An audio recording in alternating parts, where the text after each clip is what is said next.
Assalamualaikum warahmatullahi wabarakatuh. Akkam jirtu hordoftoota chaanaalii Sikkoo App. Egaa guyyaa har'aa kana waa'ee Feesbuukii namoonni hedduun itti fayyadamuu qabdan wanta baay'ee isin fayyadu isin qaadhee dhufe hanga xumuraatti naaf turaa isin jedha. Namoonni keenya haaraa taatan subscribe gochuudhaan maatii keenyatti dabalamaa isin jedha. Egaa viidiyoo guyyaa har'aa keessatti yeroo onlaayinii taanee Feesbuukii fayyadamnu yeroo Feesbuukii fayyadamnu akkamitti namni biroo onlaayinii ta'uu keenya akka hin beeknetti akka fayyadamnu isin agarsiisa. Amma Feesbuuk keessa seennee wajjin haa ilaallu jechuudha. Egaa akkuma amma Facebook keessa yoon seeneetiniin isaas mallattoo messengerii kana keessa yoon seene iddoo messengerii Facebook irratti waliif barreessaniin kana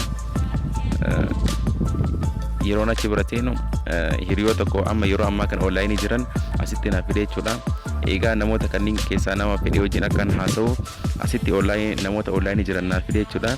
Egaa nutis yeroo onlaayinii seennu namoota biroo biratti onlaayinii ta'uu keenya akkanatti isaanitti agarsiisa jechuudha. Egaa viidiyoo guyyaa har'aa keessatti akkamitti onlaayinii ta'uu keenya dhoksaneetiniin akka fayyadamnu isitti agarsiisa. Hanga xumuraatti nafaana turaa isiniin jedha. Egaa jalqaba irratti as mallattoo tuqaa sadan kama gubbaa kana jechuun gama mirgaa kana keessa seentan jechuudha. Egaa achi keessa seentaniitiniin gad buutan gama jalaarra gad buutanii namoonni Facebook aappii ofishaalii san fayyadamtan an Facebook laayitiin fayyadamaa ofishaalii kan fayyadamtan yookaan isin dhibee ta'e isiniifin hojjedhanatti himaa ergasii asitti meedaa harka moodirraa wardeessuu akka isiniif mul'atuuf ergasii tuqaa sadan gama mirgaa kana tuqxaniitiniin gad buutanii siitingii bira dhaqxan jechuudha.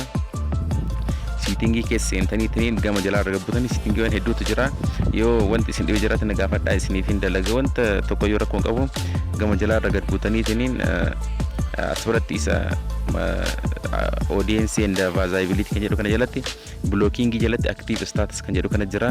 Active status kana keessa yoo seentan akkuma argitan show when you are active kan jedhu jira.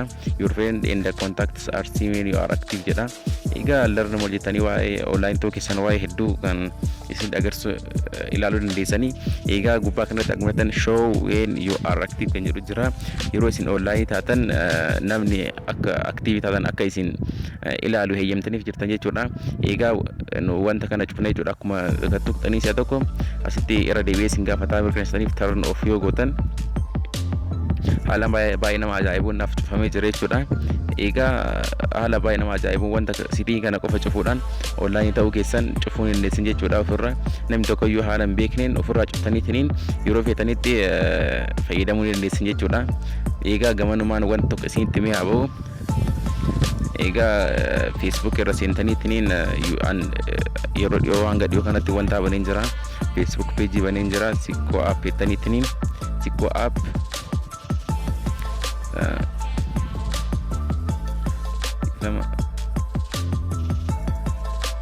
app on YouTube jettan jechuudha.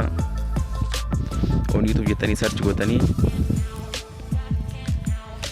egaa gad dhiyoo banee Facebook page kana namoonni hedduunis like gootaniitiniin barnootaan asirratti gadhiisuu hordofaa jirtanii egaa galatamaa isinidha. Gamanumaan namoonni hanga ammaa like hin goone yookiin follow hin goone achirra seentaniitiin barnoota dabalataan YouTube malee achirratti gadhiisuu akka hordoftan isiniin jedha.